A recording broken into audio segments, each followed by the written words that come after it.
지금 우리가 12장부터 계속되는 그 은사의 문제를 같이 이렇게 말씀을 나누고 있습니다.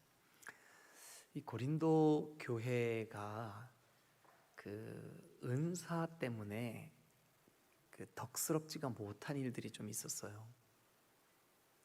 그래서 어떻게 보면 이 고린도 교회의 그 주신 은사에 대해서 오늘은 특별히 방언에 대한 그 말씀을 우리 14장에 이렇게 길게 우리에게 하고 있는데, 이것이 조금 염려가 되는 게 여러분들에게 부정적으로 비춰질까 봐 조금 염려가 됩니다.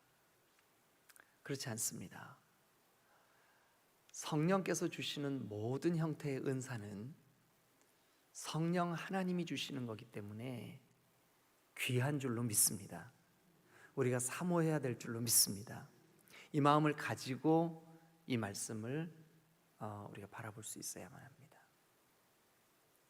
자, 그래서 오늘 제가 여러분들하고 같이 이 말씀을 나눌 때 좀 흔들리지 않도록 먼저 이렇게 목표 지점을 딱 정해놓고 같이 이 말씀을 나누면 좋겠습니다. 그래서 14장 12절과 마지막 40절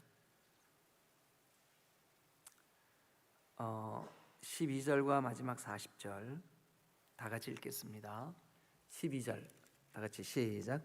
그러므로 너희도 영적인 것을 사모하는 자인즉 교회의 덕을 세우기 위하여 그것이 풍성하기를 구하라. 그러니까 모든 은사의 본질적인 목적은, 한번 따라합니다. 교회의 덕을 세우기 위하여.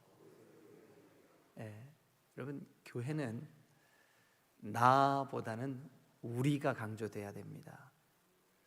내 유익보다는 교회의 유익이 중요합니다.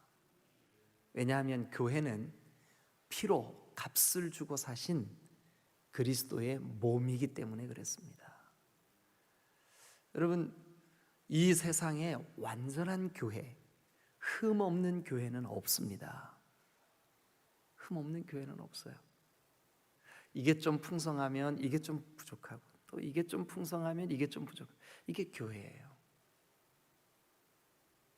제가 전에도 우리 고린도 전서를 시작하면서 1장인가 2장에서 그 얘기를 소개를 했었는데 기억나실 거예요. 어느 날 젊은 청년 하나가 그 유명한 스펄전 목사님에게 상담을 청했어요. 목사님, 제가 목사님과 상담하고 싶습니다. 그래서 스펄전 목사님이 이제 자기 서재로 그 청년을 불렀어요. 그래서 그래, 자네가 고민하고 있는 그 문제의 핵심이 뭔가? 사실 제가 목사님네 교회에 다니는 청년이 아니고 저는 저 이웃에 있는 다른 교회에 다니는 청년입니다. 그래? 그런데 목사님께 부탁이 하나 있어서 왔습니다. 그래, 뭔가? 저에게 문제 없는 교회를 좀 소개시켜 주십시오. 제가 그 교회에 가서 열심히 봉사하고 싶습니다. 그 말에 스펄전 목사님이, 그 유명한 스펄전 목사님이, 교회 역사 속에 가장 균형 잡힌 설교를 했다라고 인정받는 그 스펄전 목사님이 그 청년에게 이렇게 대답합니다. 이 세상에 완전한 교회는 없다네. 혹시 그런 교회가 있다면 나에게도 좀 알려주시게. 그리고 자네는 절대 그 교회를 가지 말게. 왜냐하면 자네가 가는 순간부터 그 교회가 문제가 시작되기 때문에 그래. 이해가 되셨나 모르겠어요. 이해가 되셨어요? 네. 네가 문제가 있기 때문에 네가 그 교회에 가는 순간부터 그 교회가 문제가 시작될 거다, 이렇게 얘기를 하는 거예요. 자, 여러분, 그래서 여러분, 우리가 이제 12장 31절을 잠깐 갔다 오죠. 12장 31절 같이 읽습니다. 시작.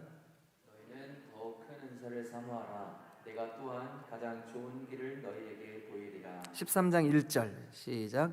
내가 사람의 방언과 천사의 말을 할지라도 사랑이 없으면 소리나는 구리와 울리는 꽹과리 같고. 사랑이 없으면 소용없다 이거죠, 그죠?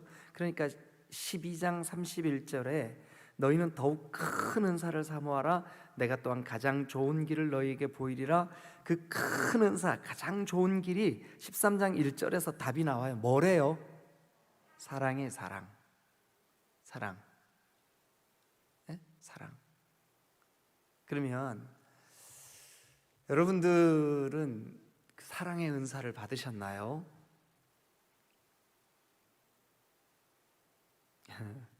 아무 말씀이 없으시네요. 자, 2절 한번 보세요. 13장 2절. 내가 예언하는 능력이 있어. 예언의 능력. 예언하는 능력. 예. 그다음에 모든 비밀과 이게 비밀을 아는 거, 이게 지혜와 지식과 지혜, 이것도 은사거든요. 그리고 또 모든 지식을 알고 또 산으로 옮길 만한 믿음. 그러면 거기 한번 정리해 볼게요. 예언하는 능력, 비밀과 모든 지식을 아는 거, 산으로 옮길 만한 믿음. 여러분, 이게 무시될 만한 일들이에요? 아니면 사모할 일들이에요? 너무너무 귀한 거죠. 사모해야죠. 우리 모두가 신앙생활 하면서 너무너무 사모해야죠. 그런데 예언하는 능력이 있고 비밀과 모든 지식을 알고 산으로 옮길 만한 믿음이 있을지라도 뭐 없으면 아무것도 아니래. 사랑. 그러면 가장 귀하고 가장 고상하고 가장 큰 은사, 여러분 크게 뭐라고요? 사랑. 왜 그럴 것 같으세요? 왜 그럴 것 같으세요? 그보다 더 중요한 답이 있는데, 이 본문 안에서 찾아내야 되는데, 그보다 더 중요한 게 있는데, 아까 읽었는데 우리가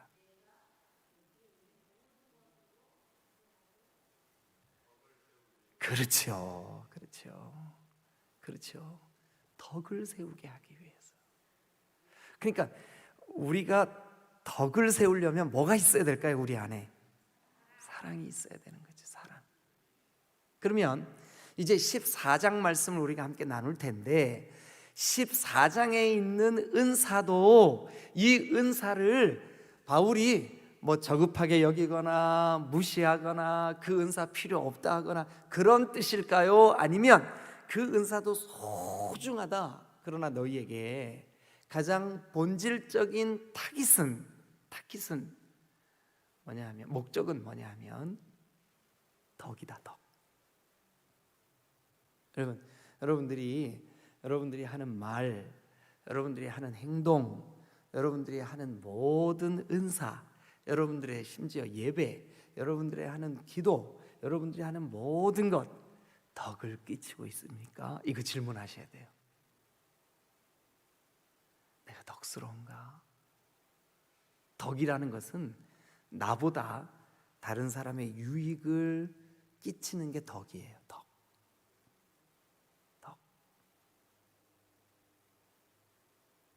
여러분, 저와 여러분들이 덕스러운 사람들이 되실 수 있기를 주님의 이름으로 축원합니다. 자, 그러면 오늘 이제 그 목표를 딱 정했어요. 아, 그렇구나. 가장 귀한 은사, 가장 고상한 은사, 가장 소중한 은사, 사랑이구나. 사랑. 여러분, 오늘 아침에 우리 사역자들 잠깐 모여서 이제 기도하고 하루 일과를 시작했는데, 그 기도하는 자리에서 제가 우리 사역자들에게 우리 서로 사랑합시다. 우리 정말 서로 사랑합시다. 예수님은 우리를 사랑하시려고 자기의 목숨까지 내놓았는데 우리는 어떻게 된 게, 나하고 조금만 마음에 안 맞아도 판단하고 평가하고, 조금 그래도 조금 이제 우리가 철이 없을 때는 막 그게 얼굴에 다 드러났는데, 지금은 조금 철이 들어서 마음속으로만 막 온갖 그 죄를 다 짓고 있잖아요, 우리가. 그죠? 예? 상대에 대해서 그러고 있잖아요. 그러면서 아닌 척 범사에 잘 해요. 근데 우리 안에 계시는 누가 속상하실까요? 누가 불편하실까요? 우리 안에 계시는 성령께서 너무 불편하신 거예요.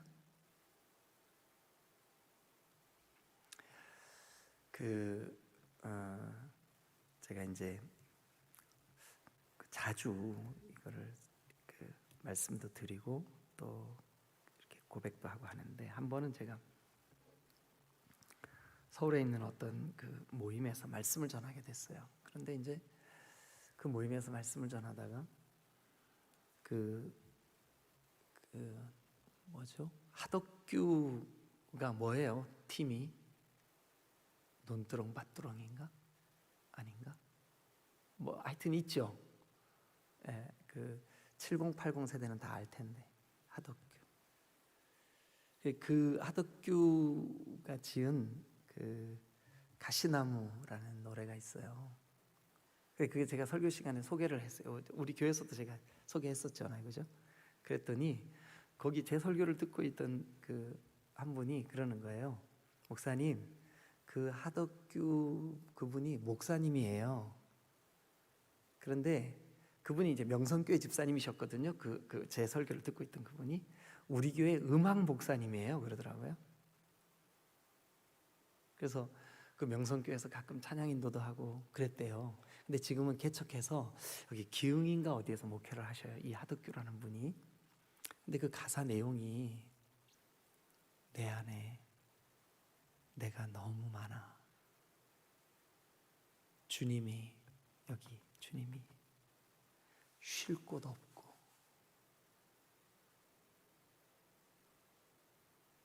내 안에 내가 어쩔 수 없는 슬픔.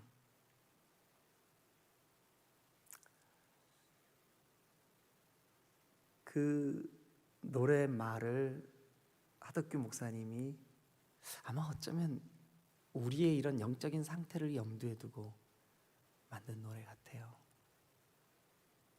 내 안엔 내가 너무도 많아. 당신의 쉴 곳 없네. 내 안엔 내가 어쩔 수 없는 슬픔. 무성한 가시나무 숲 같네. 바람만 불면 그 메마른 가지 서로 부대끼며 울어대고,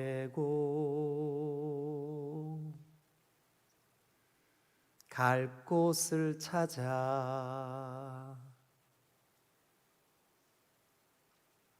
내게 날아온,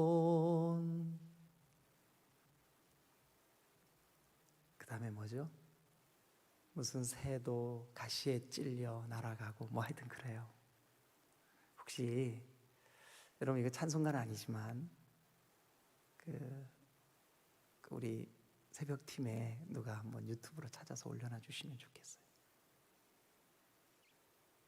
내 안에 내가 너무 많아서 덕을 끼치기는커녕 내 말 때문에 누군가 실족하고, 내 행동 때문에 누군가 시험 들고, 목사가 뭐 저래, 장로가 뭐 저래,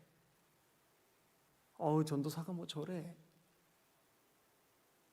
다른 사람에게 덕을 끼치지 못할 때 우리에게 이 은사는 무용지물이 된다는 거죠. 이 귀한 은사가, 하나님이 주신 선물이, 하나님으로부터 온 것이 얼마나 귀하고 소중합니까?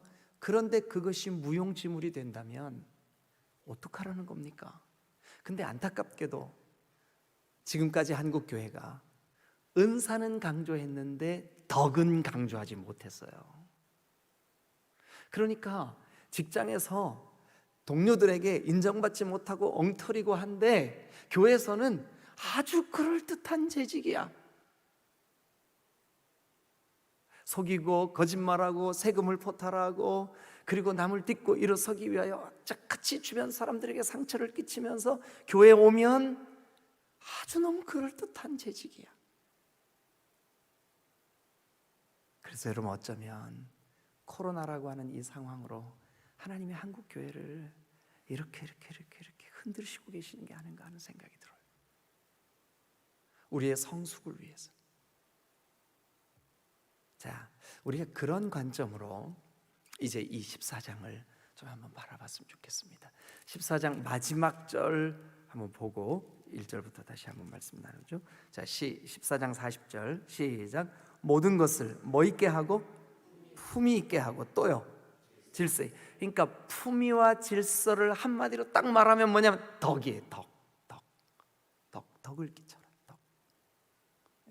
그러니까 여러분, 우리의 신앙이 은사가 여러분 소홀히 되거나 우리가 은사를 함부로 생각하거나 은사에 대해서 좀 부정적인 마음을 갖거나 안 됩니다. 그러면 안 됩니다. 자, 14장 1절을 한번 보세요. 다 같이 읽겠습니다. 시작. 사랑을 추구하며 신령한 것들을 사모하되 특별히 예언을 하려고 하라. 자, 신령한 것들을 뭐 하래요?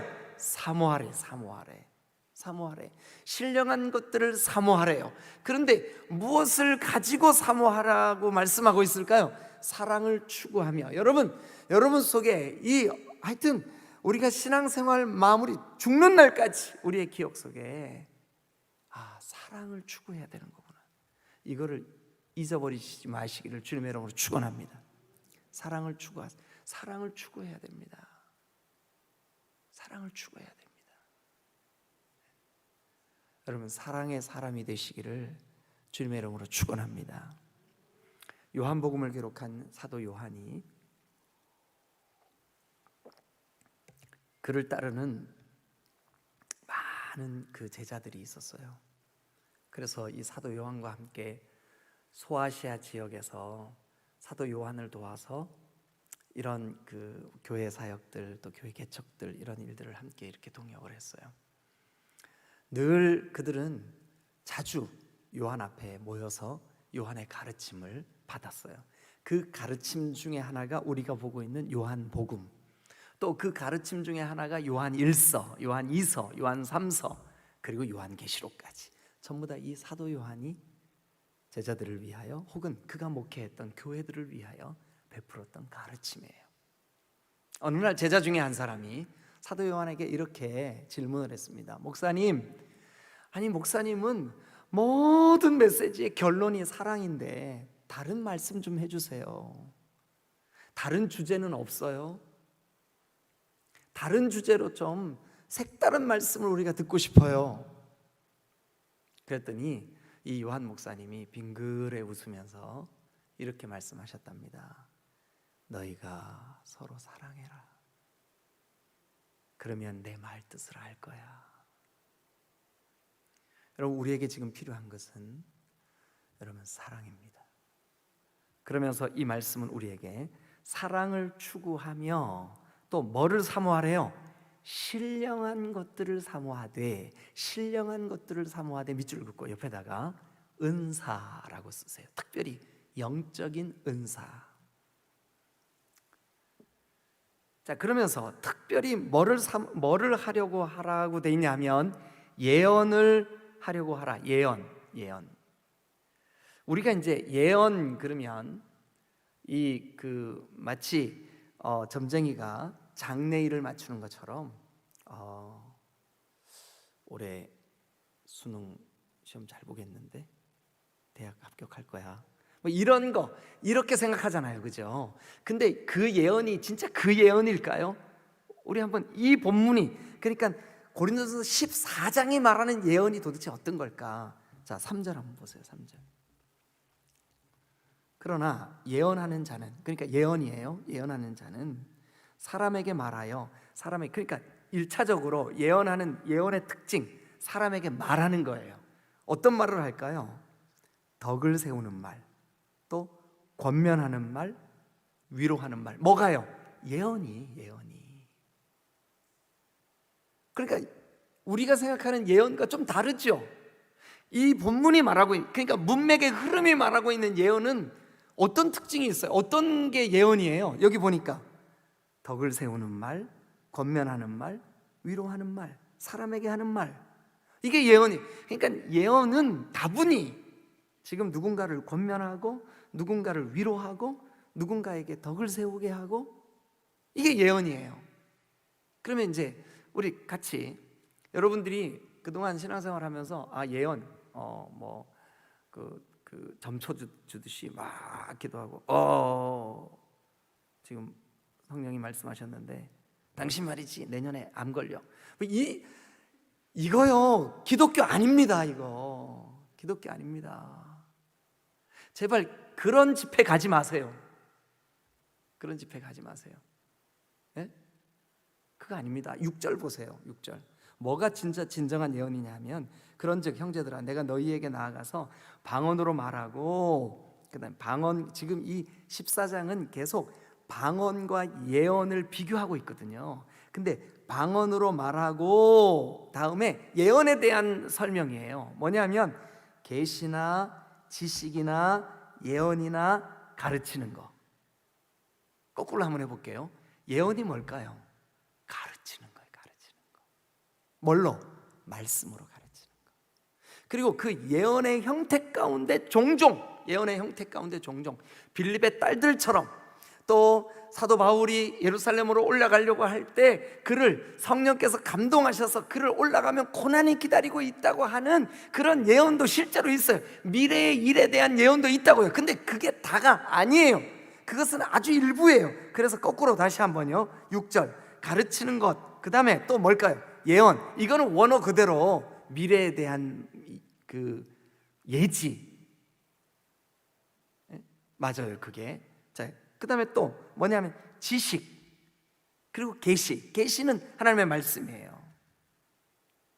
그러니까 예언, 성경이 말하는 예언은 다분히 하나님의 말씀을 바르게 분별해서 바르게 가르치는 것을 예언이라고 하고 있지, 미래에 대한 어떤 일을 다른 사람에게 이렇게 알려주고 하는 것은 예언의 아주 부분적인 그런 요소가 전혀 없다는 뜻이 아니에요.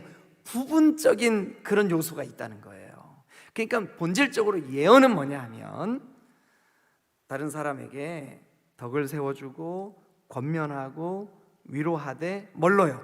하나님의 말씀, 계시로 지식을 전달해주고 가르치고 그리고 예언하는 것이 총체적인 예언이다. 우리가 헷갈릴까 봐 이 본문의 문맥이 그렇게 지금 우리에게 예언을 설명하고 있어요. 한 절 더 볼게요. 19절 가보세요. 19절. 지금 여러분 이 본문이 방언하고 예언을 설명하고 있다니까요. 문맥 전체가. 그러면 이제 19절. 그러나 교회에서 네가 남을 가르치기 위하여 깨달은 마음으로 5마디 말을 하는 것이 1만 마디 뭐 하는 것보다 낫다고요?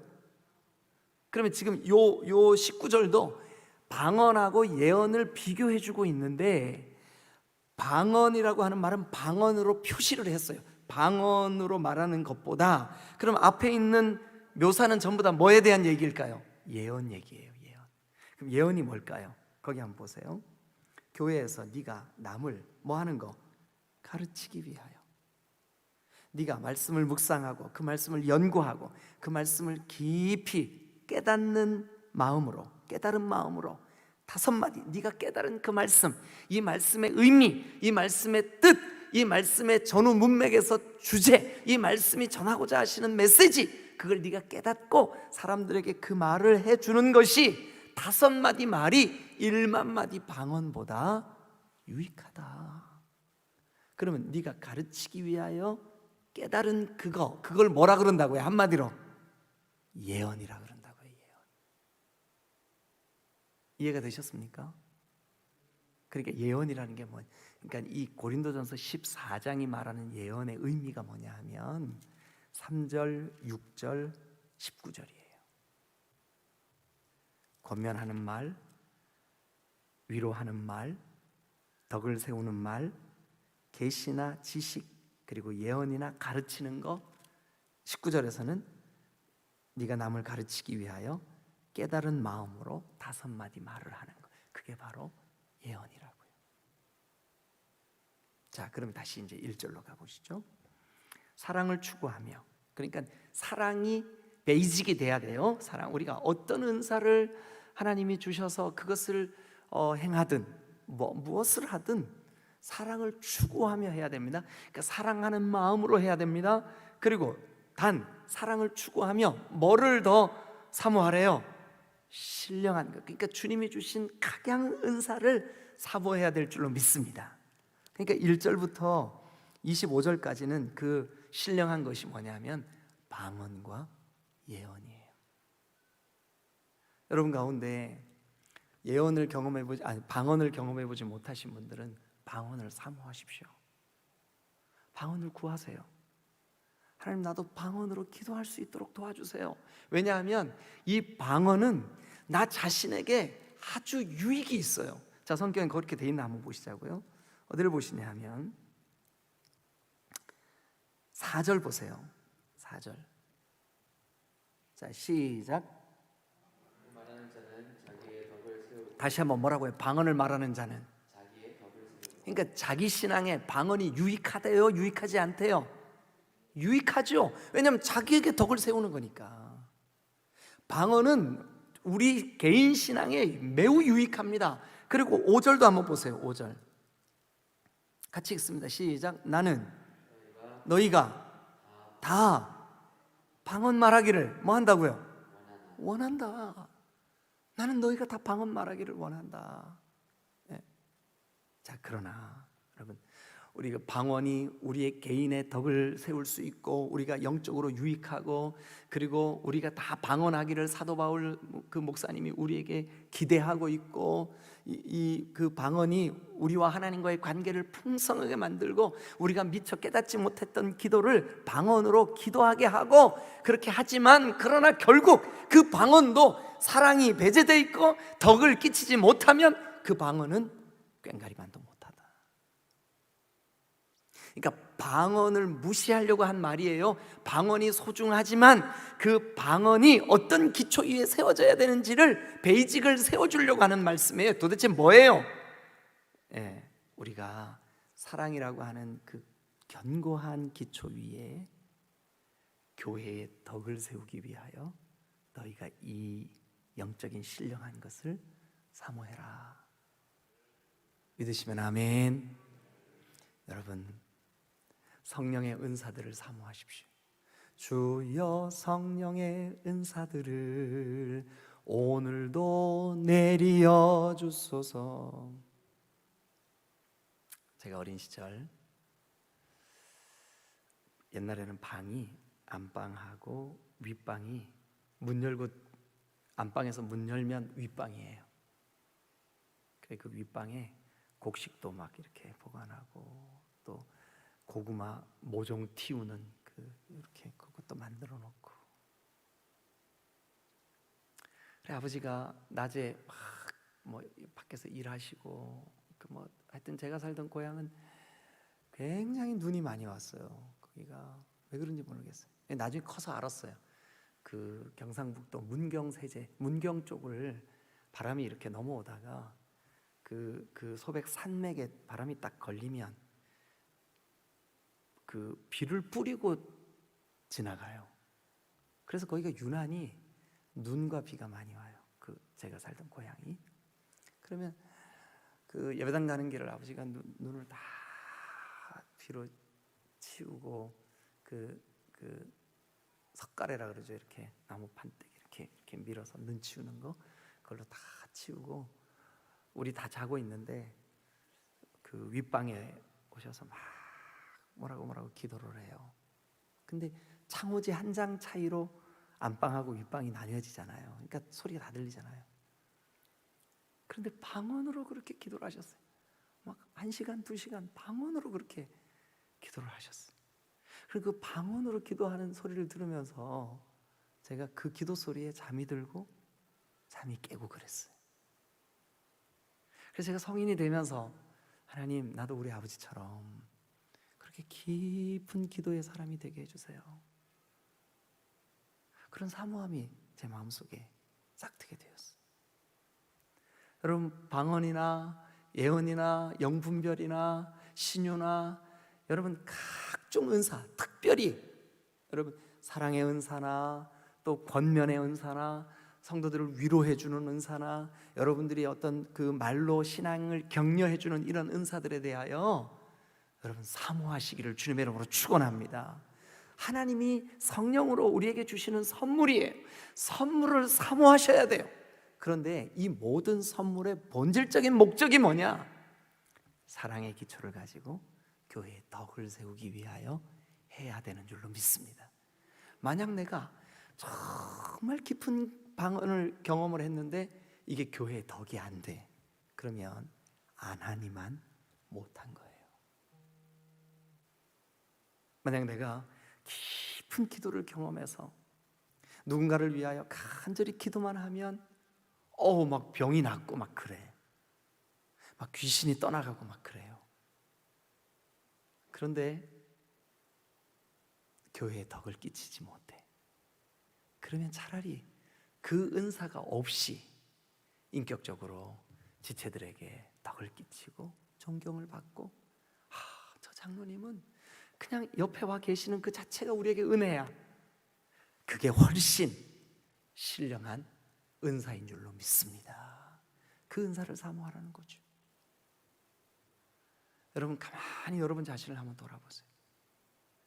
여러분들이 다른 사람들에게 인격적인 존경을 받고 있는가? 오늘 이 고린도전서 14장이 그걸 우리에게 질문하고 있는 거예요. 자, 그래서 한번